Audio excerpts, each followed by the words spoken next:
Hey, Bible nerds, this is Dr. Manny Arango. Welcome to the Bible Department podcast, powered by Arma. We are walking through the entire Bible in a year. You can go to the description or thebibledepartment.com to download a reading plan and join the journey.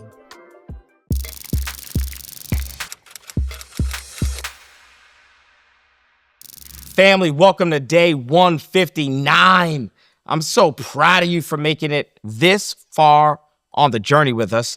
159 days that you've spent with us. That means a lot to me. Hey, if you've done the reading for today, shout out to you. We're in 1 Samuel chapter 8, 9, and 10. Just 3 chapters of the Bible. If you haven't done the reading yet, then you want to go ahead and pause this video, pause the audio, stop listening, stop watching, go do the reading for today. It's going to set us up big time for David's famous, or maybe infamous, I should say, moral failure when it comes to his rape of Bathsheba and the murder of her husband Uriah. So today's reading really creates the context for where we're going to go tomorrow. So I want us to jump right in.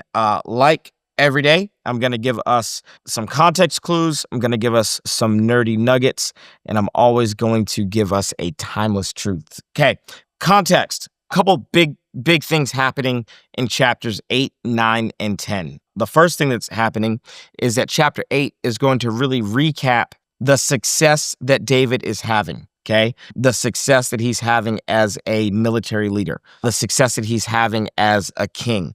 And so we're going to get a ton of details on who he's conquered, how he's conquered them. And already mixed in here in 2 Samuel chapter 8 is going to be some deviation from what God has actually commanded. So there are certain people who God is saying, you got to wipe them out completely. But instead of wiping them out, David's going to subjugate them. Now, for those of you who may not understand the difference, okay, this is a nuance. When you fully wipe someone out, you kill everybody, you annihilate everybody, you fully wipe them out. When you subjugate someone, you don't actually kill them, you oppress them, but then you're able to tax them. Okay, so there's a couple of people groups in this list in 2 Samuel where it seems like David's doing the right thing, but really he is choosing to subjugate versus annihilate, which may seem merciful, but really it's not merciful. It's not. David's not a merciful human being. I mean, he really is like a cold-blooded killer. Like he's a ruthless killer. And so he's doing it because it's building the wealth of Israel. So that's just a detail that's really, really important to know. However, when it comes to Saul's family, Jonathan's family, we get this merciless killer who's just the most soft-hearted, gracious, just generous guy. Okay, so when we get into chapter 9, we're going to get 2 characters, okay? Zeba, Z-I-B-A, and Mephibosheth. Now, the text is going to tell us that Zeba is the steward of Saul's house. And that Zeba, I want to actually get this perfect. I don't want to jack this up at all. It says that Zeba had 15 sons and 20 servants, which means that Zeba probably has multiple wives. And what's happening is that Zeba has begun to treat Saul's estate and land and property and homes as if it's his, okay? So David hears that there's one living ancestor or one living descendant of Saul, Jonathan's son. Now, the text is going to tell us over and over again that Mephibosheth is crippled in his feet. Now, I need us to draw a strong, delineation here. I'm not saying that people who are crippled have no value. That's not what I'm saying. What I am saying is that in the cultural context of the ancient Near East, people who are crippled don't have value to David, okay? David is a king. Mephibosheth cannot fight in the army. Mephibosheth cannot be a political ambassador. Mephibosheth is of no practical value. And so David decides, I'm going to act with kindness The actual Hebrew word that's used here is hesed, okay? Kindness, covenant kindness. This is the same kind of love that is described of God multiple times. So he says, is there anybody in Jonathan's home and Saul's home that I can show hesed to, show kindness to? And so Zeba is about to lose control of all this property that he's been controlling, and David is going to establish Mephibosheth as the rightful heir of his dad's property and land and his grandfather's property and land. Okay, so this is not the last time we're going to see Zeba. Zeba's not happy about this. So Zeba has gone from being a steward to being someone who's really taking advantage of a man who's crippled in both feet. And David is going to defend Mephibosheth. So we get in one chapter, which is chapter 8, we get David who, just listen to this, okay? Chapter 8, verse 2. David also defeated the Moabites. He made them lie down on the ground and measured them off with a length of cord. Every 2 lengths of them were put to death, and the 3rd length was allowed to live. So 2/3 of them are you just killing them, but just randomly. You just, hey, put a ruler down on the ground, and everybody from 0 to 8 feet, you're dead. Everybody from 9 feet to 10 feet, you can live. This is cruel behavior. Okay, so the Moabites became subject to David and brought him tribute. So the author's not telling you that this is bad. The narrator assumes that you are able to compare what's happening to the instructions that God gave for kings in Deuteronomy. And so chapter 8 is already painting a picture that David is starting to look like a secular king. He's starting to look like the kings of all the other nations. But we still get these little verses. The Lord gave David victory wherever he went. And then at the end, verse 14, the Lord gave David victory wherever he went. Okay. So David is cruel, merciless, stone cold killer. I mean, David is a complex character. Okay. And now I'm going to kind of give you a nerdy nugget. Okay. So we'll maybe come back to some context, but I'll give you a nerdy nugget. Chapter 8, verse 17. We're going to get 2 names for priests. Zadok, son of Ahitub, and Ahimelech, son of Abiathar, were priests. Okay, what's going on here? Remember, Eli gets a prophetic word that his family line is no longer going to be able to be priests. Well, Ahimelech is actually from Eli's line, and Eli's line is actually from one of the 4 sons of Aaron. So Aaron has 4 sons, okay? Remember, 2 sons, Nadab and Abihu, offer strange fire before the Lord and get wholly consumed by God. And then you get Eleazar, and then you get Ithamar, okay? Eli is actually from the house of Ithamar. Eleazar ends up having a son, and that boy's name is Phinehas. And Phinehas, being full of zeal for the Lord, when the men of Israel were sinning against God, this is back in Numbers, okay, right after Balaam, the whole episode with Balaam and his donkey, and Balaam wants to prophesy, he's paid to prophesy against them, but he's prophesying for them, and then he just goes, let's just get some foreign women. We can't prophesy against them, but we know they'll have sex with these foreign women, okay, as the people of Israel, as the men of Israel are committing acts of adultery and fornication with these foreign women.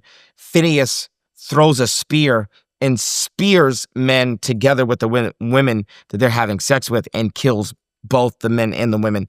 And this is called zeal.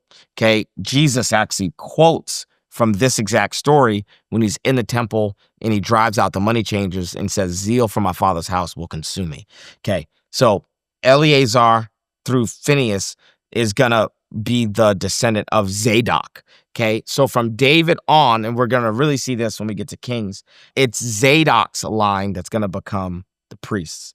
Okay, so what you see here is that 2 lines of Aaron's sons are kind of priests together, but God is phasing one out and phasing the other in. And I know a lot of times we think to ourselves, well, God said to Eli, your house will no longer be priests. It needs to get put into effect immediately. But an Eastern worldview doesn't always say whatever God said, you got to do it right now. Sometimes God plays the long game and he does things over the course of multiple generations. That's a nerdy nugget that you may not have been able to see for yourself that I definitely wanted to point out. Family, the wait is over. My brand new book, Crushing Chaos, is out now and available everywhere books are sold. Literally today, I walked into a Barnes & Noble and I signed a bunch of copies at a physical location. So you can grab this book at a physical Barnes & Noble, or you can go to a Books A Million or Amazon or anywhere books are sold and grab a copy. If you enjoy reading the Bible from an ancient perspective, if you understand that the beauty of Scripture is actually knowing it in context, then you'll love this book. And if there's any chaos in your personal life, I think that reading the Bible from an ancient perspective can actually help to crush the chaos in your life. I think this book is going to be a New York Times bestseller. I really do. I think we wrote a good one. I think you should get a copy today. All right, back to the episode. All right, let's really hunker down into chapter 10. By the way, when David brings Mephibosheth in, Mephibosheth is scared out of his mind. And the reason that Mephibosheth is scared out of his mind is because any descendant of a former king is a political risk. Anytime a new king took over, sometimes they would kill their own siblings, okay? Like, so let's say your dad was the king. People like Herod the Great killed his own brothers, killed his own sons, okay? Because anyone who has a claim to the throne by birthright, by blood, is someone who you would see as not safe. And so not only does David go out of his way to show hesed, loving kindness, to a man who can't repay him, because he's crippled in both feet, he can't necessarily repay him. He also is showing hesed, loving kindness, to someone who he has every right to kill, eliminate, see as a political rival, okay? So this is, again, you get brutal, barbaric, kind of power-hungry David, but then you get this loving, caring, covenant, loyal David. And David's really one of the first truly complex, nuanced, layered characters of the Bible. And I'm glad that we get to see that people aren't just black and white, good or bad, good or evil, that people are complex and they have good and evil within them. That's all of us. We all have good, great, great, great good, and dark, dark, dark evil living on the inside of us. All right, chapter 10. Okay, chapter 10 is going to be the domino that starts a very, very long saga. Okay, the Ammonites, again, instead of completely wiping them out, David creates a political alliance with the Ammonites. And there's a king, Nahash. We talked about him probably a couple days ago. And Nahash and David have formed a great alliance. Nahash dies. And so David is going to extend that same loving kindness to his son. People in the Ammonite camp are going, no way, David's not going to be that kind of you. So David sends messengers. The Ammonites believe that these messengers are spies.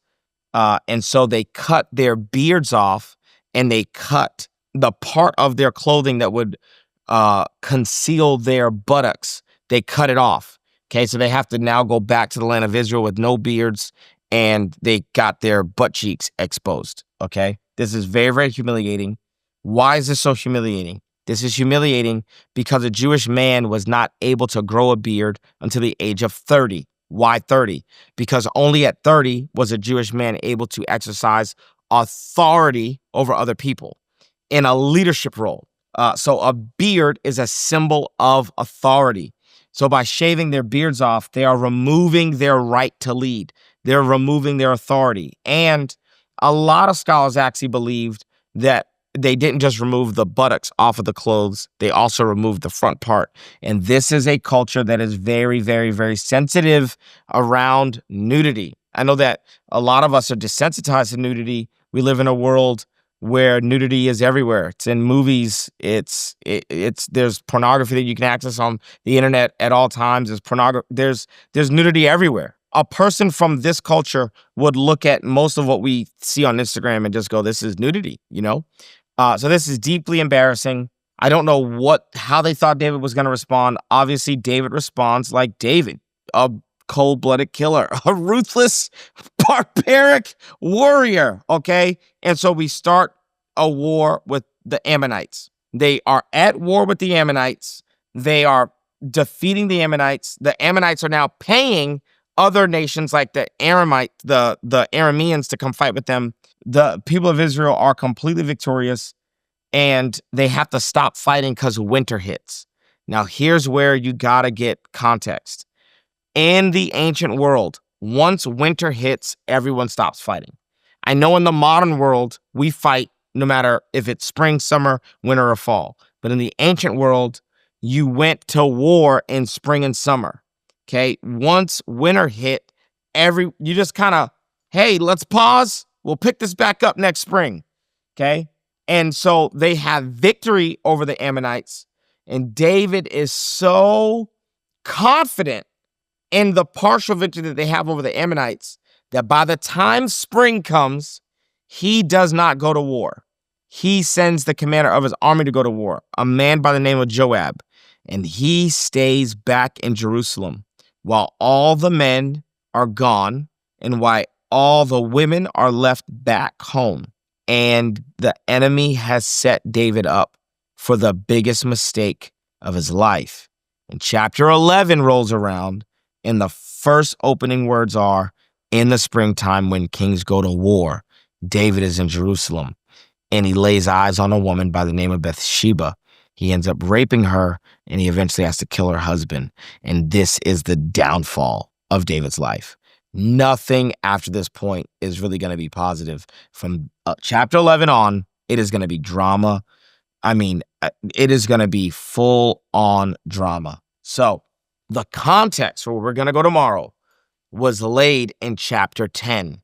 The Bible has chapter 10 here so that we know in the springtime when kings go to war, that's how chapter 11 starts.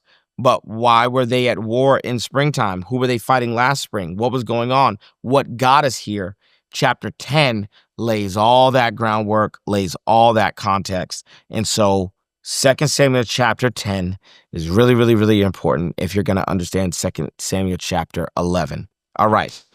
Our timeless truth for the day is that human beings are complicated, that human beings have the ability to be completely gracious and merciful, but completely brutal and barbaric. And that is the reality of dealing with humans. And as we read through 2 Samuel, you're not supposed to be pointing a finger at David. You're supposed to be holding up a mirror to yourself.